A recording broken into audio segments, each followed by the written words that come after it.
Hey guys, welcome back to the another vlog. अभी बज रहे हैं दोपहर के 12 एंड हाँ, बस अभी मैं ब्रेकफास्ट करके हटा था। आज टाइम इसलिए लगे क्योंकि आज मैंने अपनी बियर्ड ट्रिम करी है।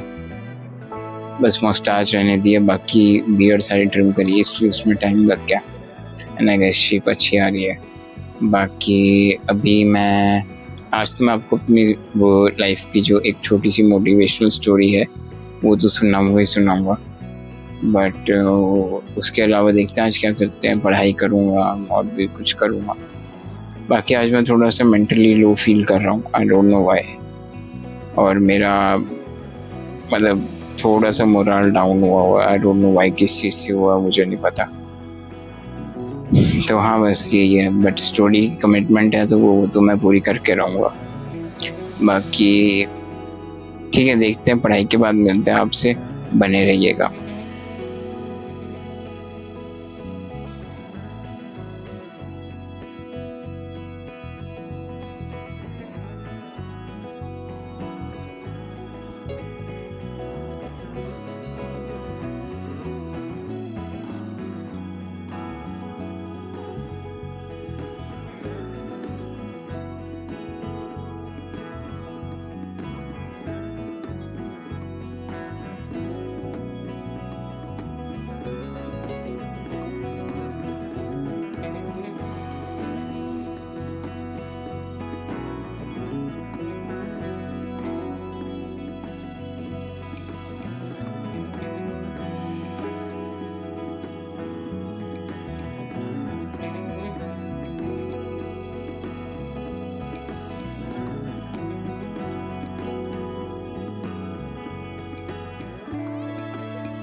हे गाइस, जैसे कि अभी तक आपने देखा होगा कि मैंने पढ़ाई कर ली थी एंड अभी बज रहे हैं तकरीबन 7:30 और मैंने ऑफ कोर्स पढ़ाई कर ली है। और मैं थोड़ा सा सो भी गया था, बीच में रेस्ट कर लिया था मैंने, इसलिए ज़्यादा ब्लॉग शूट नहीं कर पाया।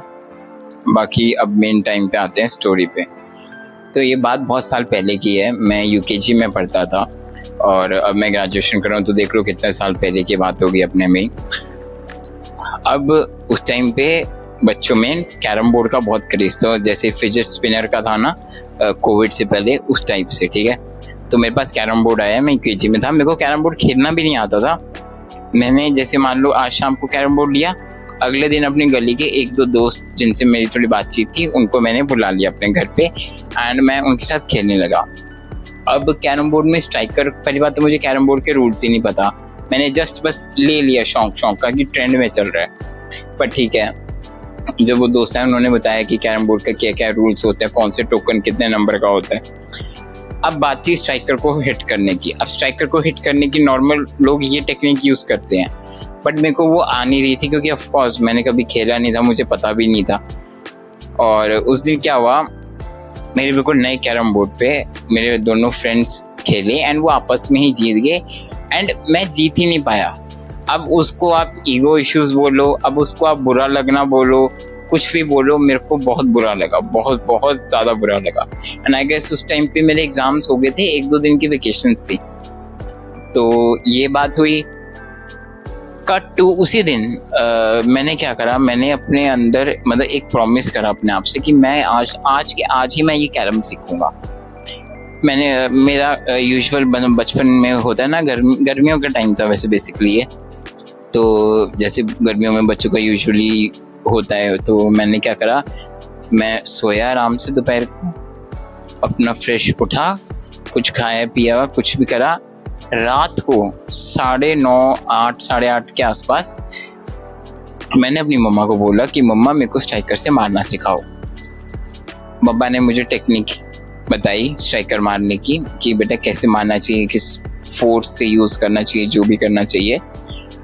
एंड मेरे को समझ भी आ गया था, बट एक्चुअली मेरे से उतना फोर्स लग नहीं पा रहा था उस टाइम पे, बिकॉज वो ये कि मसल स्ट्रेंथ थोड़ा वीक है उस वजह से।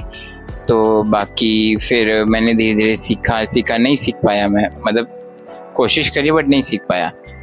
फिर मम्मा ने टेक्निक बता के मम्मा ने कर दिया गिव अप। मम्मा ने कहा कि अब ये कैरम बोर्ड मैं वापस कर दूंगी, तो कोई और गेम ले लियो, अगर नहीं खेला जा रहा तो कोई बात नहीं, मतलब अपनी फिंगर पे लगानी नहीं है। क्योंकि मैंने लिटरली इतनी प्रैक्टिस करी थी, मेरी फिंगर का ये जॉइंट होता है ना जो ये वाला, ये मतलब लाल हो गया था। मैंने इतनी प्रैक्टिस करी बट मेरे से नहीं लग रहा था, वो मेरे को टेक्निक ही नहीं आ रही थी। तो मैंने उसी रात को, मैं तकरीबन 11:30-12 बजे, क्योंकि मेरी शुरू से आदत है मैं लेट ही सोता हूँ, आज भी मैं लेट ही सोता हूँ 11-11:30-12 बजे के आसपास। तो मैं प्रैक्टिस करता रहा, ऐसे मारने की प्रैक्टिस करता रहा, बट नहीं हुआ मेरे से। अब मैं थक चुका था, अब मेरी भी बस थी, बट मुझे ये था कि मुझे गिव अप नहीं करना है। हाँ, तो मेरे को ये था, तो मैंने क्या करा, उसी टेक्निक से मैं करता रहा। अब मैं थक गया, एग्जॉस्ट हो गया, तो मैंने क्या करा, थंब से वो स्ट्राइकर ऐसे आगे को स्लिप कर दिया, जैसे हम कॉइन टॉस करते हैं ना, वैसे वो मैंने ऐसे टॉस अप कर दिया आगे बोर्ड पे ही, एंड वो शॉट लग गया। मतलब अब उसको क्या है, मतलब एक तुक्का कह लो, कोइंसिडेंस कह लो, कुछ भी कह लो, वो लग गया शॉट। और मैं बहुत खुश कि मैंने क्रैक कर लिया, कुछ तो मैंने क्रैक करा है। फिर अब जैसे कि मैंने बताया लेट हो गया था काफ़ी टाइम, बट ठीक है, अब मैं तो खुश हूँ। मैंने क्या करा, आधा 1 घंटा और, 1 घंटा और, आधा 1 घंटा और, मतलब टोटल मतलब 1 बजे मैंने उसकी 1 बजे से लेकर 11:30 से लेकर 1 बजे तक प्रैक्टिस करी उसकी। उसी के साथ मैं थोड़ा परफेक्ट होता गया। एंड मतलब अगले दिन जैसे मैं सुबह जल्दी उठा एक्साइटमेंट में, थोड़ा और प्रैक्टिस करी, एंड मैंने फिर अपने फ्रेंड्स को बुलाया, एंड अगले दिन जाके मैं जीत गया फाइनली। और मेरा जो एक हुआ था, थोड़ा सा मेरे को हर्ट हुआ था, जो चीज़ लगी थी दिल पे, वो ओवरकम होगी। एंड उस टाइम तो खैर ये समझ नहीं आया था, उस टाइम तो लगा कि मतलब कि मुझे बुरा लगा तो ठीक है मैंने कर लिया, लेकिन आज मैं समझता हूँ तो मुझे ऐसा लगता है कि वो मेरा स्ट्रॉन्ग डिटर्मिनेशन था कहीं ना कहीं, जो मुझे वहाँ तक लेके आया। अब कभी कभी मुझे ऐसा लगता है कि थोड़ा ईगोइस्टिक भी साउंड करता है कि मेरे कैरम बोर्ड पे मैं हार गया, बट अगर आप मेरे पर्सपेक्टिव से देखोगे ये ईगोइस्टिक बिल्कुल भी नहीं था। इट्स जस्ट अबाउट मेरा क्या पर्सपेक्टिव था उस चीज़ को लेकर। अगर ईगोइस्टिक होता तो मैं कल को किसी को बुलाता ही नहीं खेलने को। अगर ईगोइस्टिक होता तो मैं घर में अकेला खेलता, खुद से खेलता, चाहे सही खेलता चाहे गलत खेलता। बट मेरे में डिटर्मिनेशन थी अपनी गलती को रेक्टिफाई करने की, एंड उसके बाद आगे बढ़ने की, तो मैंने वो करा। एंड उस दिन मतलब मैं खुश तो हुआ, लेकिन मैं कुछ सालों बाद सोचता तो मैं बहुत हंसता हूँ, एंड काफ़ी ज़्यादा उस चीज़ पे प्राउड फील करता हूँ। एंड मेरा नेचर भी यही है, मेरे को ईजिली कोई भी चीज़ ना प्लीज़ नहीं कर सकती है, मतलब कोई भी चीज़ ईजिली अपनी तरफ अट्रैक्ट नहीं कर सकती है जब तक मैं ना चाहूँ। मतलब सेल्फ कंट्रोल भी है काफ़ी, मतलब ठीक है जितना है। तो हाँ, ये स्टोरी थी। अब मेरे को नहीं लगता आपको स्टोरी कैसी लगेगी कैसी नहीं, अगर अच्छी लगे तो फॉर श्योर बताइएगा कमेंट्स में। बाकी मेरा यही है कि अगर मैं किसी चीज़ को करता हूँ तो पूरी डेडिकेशन के साथ करता हूँ। पहली बात तो मैं हर दूसरी चीज़ की रिस्पॉन्सिबिलिटी नहीं लेता हूँ, एंड अगर लेता भी हूँ तो फिर उसको मतलब पूरी अच्छे से निभाने की कोशिश करता हूँ, ट्राई करता हूँ, and I will make sure कि मैं उस चीज़ में परफेक्ट निकलूँ। तो हाँ, बाकी वैसे आज मैं थोड़ा सा एक मतलब बेटर फील नहीं कर रहा था अंदर से ही मेंटली, बट ठीक है चलो जो भी है। मैंने ये स्टोरी बचा के रखी हुई, बचा के नहीं, अभी बहुत सारी ऐसी स्टोरी है छोटी छोटी जो मैं कभी कभी आप लोगों के बीच में लाता रहूँगा, एंड आप कमेंट डाउन करते रहना। एंड ये जितनी भी स्टोरीज मैं बताऊँगा आगे कभी भी या जब भी मेरा मन करेगा, ये रियल होंगी, ऐसा कोई फेक या बनू के नहीं है कहीं से कि हाँ कहीं की स्टोरी कहीं जोड़ दी एंड कोई तुक नहीं बन रहा, आपको नॉर्मल स्टोरीज लगेंगी बिल्कुल। बाकी हाँ, इसी नोट पे वीडियो को एंड करते हैं।